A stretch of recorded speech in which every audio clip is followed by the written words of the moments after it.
શ્રી ગણેશાય નમઃ. મિત્રો, આપ જોઈ રહ્યા છો યુટ્યુબ આપણી ચેનલ આવો સત્સંગમાં આપ સૌનું સ્વાગત છે. મિત્રો, આજે આ વિડીયોમાં આપણે સાંભળવાના છીએ કારતક માસના વદ પક્ષની ચતુર્થી, સંકષ્ટ ચતુર્થીની વ્રત કથા, મહિમા, મુહૂર્ત, પૂજન વિધિ તથા ચંદ્રોદયના સમય વિશે પણ જાણીશું, પૂજન વિધિ વિશે પણ. જો આપને આ વિડીયો પસંદ આવે તો લાઈક કરજો, શેર કરજો. આપ આ ચેનલ પહેલી વખત જોઈ રહ્યા છો તો સબસ્ક્રાઈબ કરી લેજો, જેથી આવનાર નવા વિડીયોની માહિતી આપ સુધી તુરંત પહોંચી શકે. ધન્યવાદ. ઓમ વક્રતુંડ મહાકાય સૂર્યકોટી સમપ્રભ નિર્વિઘ્નમ કુરુ મે દેવ સર્વ કાર્યેષુ સર્વદા. બોલો ભગવાન શ્રી ગણેશજીની જય. મિત્રો, હિન્દુ ધર્મમાં ચતુર્થી તિથિનું ઘણું મહાત્મ્ય છે. આ તિથિ ભગવાન શ્રી ગણેશજીને સમર્પિત છે, માટે આ તિથિના ઈષ્ટદેવ હોય જે ભક્તો આ ચતુર્થીનું વ્રત કરે છે, ભગવાન શ્રી ગણેશજીનું પૂજન વિધિ કરે છે, તેના જીવનમાંથી સંકટોનું હરણ થાય છે, બાધા વિઘ્ન મટે છે અને જીવનમાં સુખ, સમૃદ્ધિ, આનંદ, વૈભવની પ્રાપ્તિ થાય છે. હિન્દુ ધર્મમાં ચતુર્થી તિથિ ભગવાન શ્રી ગણેશજીની પૂજાનો દિવસ મનાય છે. મહિનામાં 2 વખત ચતુર્થી તિથિ આવે છે. સુદ પક્ષની અને વદ પક્ષની બંને તિથિનું મહાત્મ્ય અલગ અલગ છે. જેમ કે સુદ પક્ષની આવતી ચતુર્થીને વિનાયક ચતુર્થી કહેવાય છે અને વદ પક્ષની ચતુર્થીને સંકષ્ટ ચતુર્થી કહેવાય છે, જે સંકટોને હરનાર છે, શુભ ફળની પ્રાપ્તિ કરાવનાર છે. આ ચતુર્થીનું વ્રત કરવાથી બગડેલા કાર્ય પણ બની જાય છે. સૌપ્રથમ આપણે જાણીએ કે કારતક માસના વદ પક્ષની ચતુર્થી તિથિનો પ્રારંભ ક્યારે થાય છે અને પૂજાનું મુહૂર્ત શું છે, ચંદ્રોદયનો સમય શું છે. આપણા હિન્દુ પંચાંગ અનુસાર કારતક માસના કૃષ્ણ પક્ષની ચતુર્થી તિથિનો પ્રારંભ થાય છે તારીખ 8 નવેમ્બર 2025 સવારે 7:30 વાગે, જે તિથિ પૂર્ણ થાય છે 9 નવેમ્બર 2025 વહેલી સવારે 4:30 વાગે. ઉદયાતિથિ અનુસાર જોઈએ કે ચંદ્રોદયના મુહૂર્ત પ્રમાણે જોઈએ, કારણ કે ચતુર્થી તિથિમાં ચંદ્ર દર્શન કરવું શુભ મનાય છે. ચંદ્રદેવની પૂજા પણ થાય છે અને ચોથનો ચંદ્ર હોવો જોઈએ. એ માન્યતા અનુસાર 8 નવેમ્બર 2025ના દિવસે ચતુર્થી તિથિનું વ્રત રાખવાનું રહેશે. આજે ચંદ્ર ઉદયનો શુભ સમય છે, લગભગ રાત્રે 8 વાગ્યાની આસપાસ. ગામ શહેર પ્રમાણે અલગ અલગ ચંદ્રોદય હોય તે જોઈ લેવું. આ ચતુર્થી તિથિના દિવસે શુભ યોગ પણ છે, શિવયોગ છે, સિદ્ધિ યોગ છે. ભગવાન શ્રી ગણેશજીની પૂજા કરવાથી મનોરથ પૂર્ણ થાય છે. આ વ્રત એક જ દિવસનું હોય છે, માટે આ વ્રત સૂર્યોદયથી લઈને ચંદ્ર દર્શન થાય ત્યારે વ્રતના પારણા થાય છે. હવે આપણે જાણી લઈએ આ ગણેશ ચતુર્થીની પૂજન વિધિ વિશે. જે ભક્તો આ ગણેશ ચતુર્થીનું વ્રત કરવા માંગે છે અથવા જેઓ વ્રત નથી કરતા, તેઓ સર્વે ભગવાન શ્રી ગણેશજીનું આજે પૂજન કરી શકે છે. સવારે વહેલા ઉઠીને સ્નાનાદિથી પરવારીને શુદ્ધ વસ્ત્ર ધારણ કરવા, ત્યારબાદ ભગવાન શ્રી ગણેશજીનું, જે કે આપણા ઘરના મંદિરમાં પ્રભુનું મૂર્તિ, ફોટો બિરાજમાન જ હોય છે, ના હોય તો પૈસો અને સોપારી પણ ભગવાન શ્રી ગણેશજીનું સ્વરૂપ માનીને તેની પૂજા કરી શકાય છે. કુંભ સ્થાપન પણ કરી શકાય છે અને આજે સવારથી જ્યારે ચંદ્ર દર્શન થાય ત્યાં સુધી અખંડ જ્યોત પણ પ્રજ્વલિત કરી શકાય છે. ત્યારબાદ ભગવાન શ્રી ગણેશજીની સામે ધૂપ, દીપ, નૈવેદ્ય, કંકુ, સિંદૂર, હળદર આદિથી પૂજન થાય છે.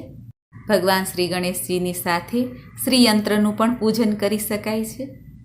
ભગવાનની સામે નૈવેદ્યમાં ઘી, ગોળ, ઘઉંના લાડુ ધરાવાય છે અથવા મોતીચૂરના લાડુ કે ચણાના લોટના લાડુ પણ ધરી શકાય છે.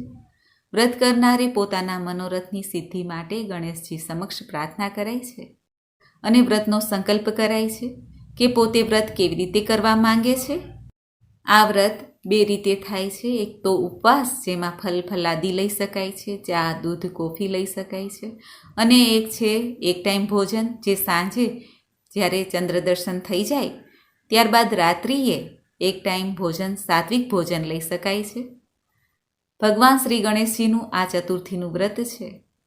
આ વ્રત કરવાથી મિથ્યા કલંક, ચોરીનો આરોપ કે ભગવાન શ્રી ગણેશની કૃપાથી કોઈ પણ કષ્ટ, બાધા, વિઘ્ન જીવનમાં આવતા હોય, સંકટો હોય કે ગ્રહ નડતર હોય, ઉપરી બાધા હોય, તે સર્વમાંથી મુક્તિ મળે છે. ચંદ્ર દર્શન કરવાથી ગ્રહમાન પણ સારા થાય છે, મન મજબૂત થાય છે, મન મક્કમ થાય છે. ભગવાન શ્રી ગણેશજીની કૃપાથી ભક્તોના સર્વે મનોરથ પૂર્ણ થાય છે. આ વ્રત કોઈ પણ કરી શકે છે. સાચા હૃદયથી મનથી ભગવાન શ્રી ગણેશજીનું પૂજન કરીને વ્રત ઉપવાસ કરવાથી અથવા પ્રભુના મંત્ર જાપ કરવાથી પણ લાભ પ્રાપ્ત થાય છે. હવે આપણે સાંભળીએ ભગવાન શ્રી ગણેશજીને પ્રિય એવી આ ચતુર્થી વ્રતની વ્રતકથા. બોલો ભગવાન શ્રી ગણેશજીની જય. મહામુનિ દધીજીના પુત્ર વૃતાસુર રાક્ષસ હતા. તે ઘણા જ પરાક્રમી અને બળવાન હતા. આથી પોતાના બળનો ઉપયોગ કરીને તેમણે ત્રણેય લોક જીતી લીધા હતા. દેવતાઓને પોતે તાબે કરી લીધા હતા. દેવતાઓને ત્રાસ આપીને હેરાન પરેશાન કરતા માટે સર્વે દેવી દેવતાઓ ચારેય દિશાઓમાં નાસભાગ કરવા લાગ્યા. બધા દેવો એક થઈને દેવરાજ ઇન્દ્રને પોતાના નેતા બનાવીને ભગવાન શ્રી નારાયણના ચરણોમાં ગયા. ભગવાન શ્રી હરિ વૈકુંઠ ધામમાં બિરાજમાન હતા. ત્યાં સર્વે પહોંચ્યા. ભગવાન નારાયણને પોતાની દરેક સમસ્યા કહી માહિતગાર કર્યા. પછી દેવરાજ ઇન્દ્ર કહેવા લાગ્યા કે હે દયાના સાગર, સૃષ્ટિના સર્જનહાર, અમારી ઉપર મહેરબાની કરો. અમે સૌ વૃતાસુરના ત્રાસથી કંટાળી ગયા છીએ. માટે એ રાક્ષસનો નાશ કરીને અમને શાંતિ અર્પણ કરો. દેવતાઓની અરજી સાંભળીને ભક્તવત્સલ ભગવાન નારાયણ બોલ્યા, હે દેવરાજ, સમુદ્રના વચ્ચે ટાપુમાં રહેવાને કારણે રાક્ષસો બહુ નિર્ભીક, તોફાની, સાથે જ બળવાન પણ બની ગયા છે. આ ઉપરાંત વૃતાસુર દાનવે તો બ્રહ્માજીની પાસેથી અભય વરદાન પણ મેળવી લીધું છે. માટે તમે બધા અગસ્ત્ય ઋષિને, જે સર્વ ઋષિઓમાં સર્વશ્રેષ્ઠ છે, તેમની પાસે જાઓ.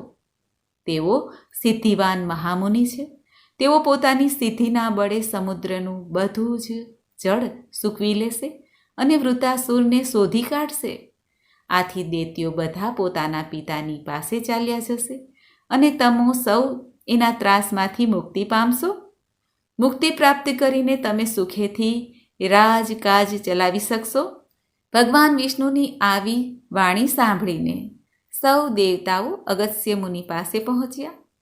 તેમના આશ્રમમાં જઈને મહામુનિની સ્તુતિ કરવા લાગ્યા અને તેમને પ્રસન્ન કર્યા. મહામુનિ ઘણા પ્રસન્ન થઈને બોલ્યા, હે દેવતાઓ, તમે સર્વ ભેગા મળીને મારી પાસે શા માટે આવ્યા છો? ત્યારે દેવરાજ ઇન્દ્રએ કહ્યું, હે મહામુનિ, તમે તો ત્રિકાળ જ્ઞાની છો. અમારી વેદનાની આપને અવશ્ય જાણ હશે. છતાં પણ હું તમારી પાસે આવવાનું કારણ બતાવી રહ્યો છું. વૃતાસુર નામના બળવાન રાક્ષસે પોતાની માયાવી શક્તિના આધારે ઇન્દ્રલોક પર કબજો કર્યો છે. અમોને પરાસ્ત કરીને ઇન્દ્રનું રાજ્ય ઝૂંટવી લીધું છે. અમે સૌ તેમના ગુલામ બની ગયા છીએ. માટે અમે સૌ કંટાળીને આમ તેમ ભટકી રહ્યા છીએ.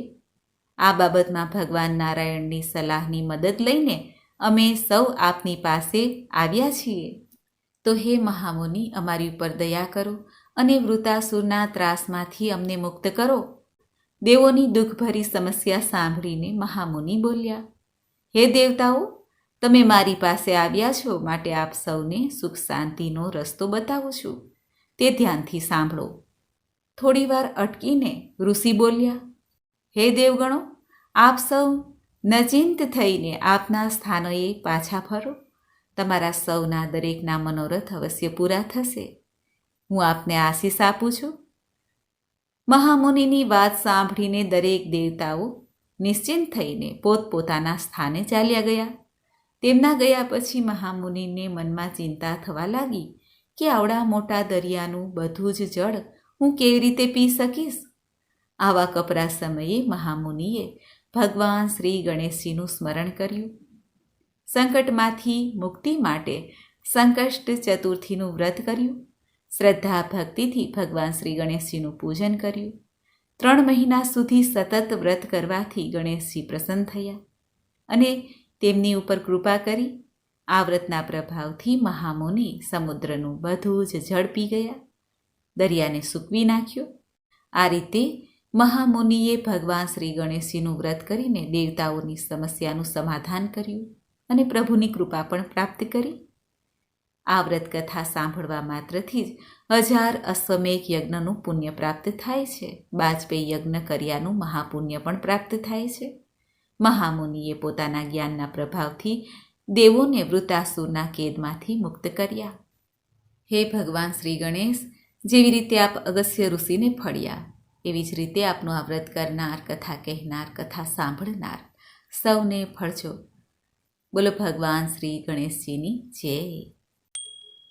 તો મિત્રો, આપણે સાંભળી કારતક માસના વદ પક્ષની ચતુર્થીની વ્રતકથા, મહિમા, મુહૂર્ત, પૂજન વિધિ. મને આશા છે કે આપને આ વિડીયો જરૂર પસંદ આવ્યો હશે. આજે ભગવાન શ્રી ગણેશજીના કોઈ પણ મંત્રનો જપ કરવાથી લાભની પ્રાપ્તિ થાય છે, મનોકામના પૂર્ણ થાય છે. મંત્ર છે ઓમ એકદંતાય વિદ્મહે વક્રતુંડાય ધીમહિ તન્નો દંતી પ્રચોદયાત. અથવા ગણેશજીના 12 નામ છે, તેને પણ જપી શકાય છે. ઓમ સુમુખાય નમઃ, ઓમ એકદંતાય નમઃ, ઓમ કપિલાય નમઃ, ઓમ ગજકર્ણાય નમઃ, ઓમ લંબોદરાય નમઃ, ઓમ વિકટાય નમઃ, ઓમ વિઘ્ન વિનાશકાય નમઃ, ઓમ વિનાયકાય નમઃ, ઓમ ધૂમ્રકેતવે નમઃ, ઓમ ગણાધ્યક્ષાય નમઃ, ઓમ ભાલચંદ્રાય નમઃ, ઓમ ગજાનનાય નમઃ. આ 12 નામમાંથી કોઈ એક મંત્રનો જપ પણ કરી શકાય છે. આ ઉપરાંત આજે સંકષ્ટ ચતુર્થી હોય, ભગવાન શ્રી નારદજી દ્વારા કહેવામાં આવેલ સંકટ નાશન ગણેશ સ્તોત્રનો પાઠ પણ કરી શકાય છે, સાંભળી શકાય છે. તે પણ આપણે સાંભળીએ.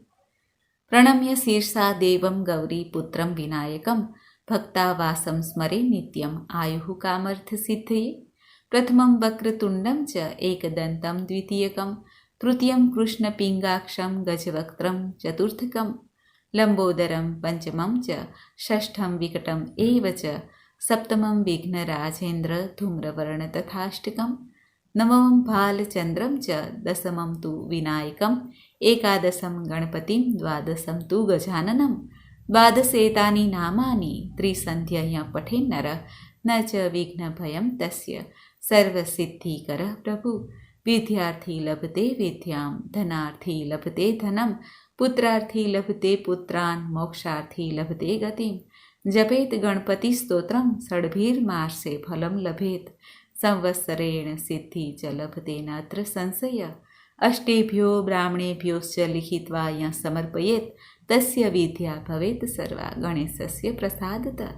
ઇતિ શ્રી નારદ પુરાણે સંકટનાશન ગણેશ સ્તોત્ર સંપૂર્ણમ. બોલો શિવ પાર્વતીના આનંદધન, રીતિ સિદ્ધિના દાતા, લાભ શુભના પિતા, સંતોષ ધન પ્રદાન કરનારા દેવતા ભગવાન શ્રી ગણેશજીની જય. મિત્રો, મને સાંભળવા માટે ધન્યવાદ. આપ સૌને મારા જય શ્રી કૃષ્ણ.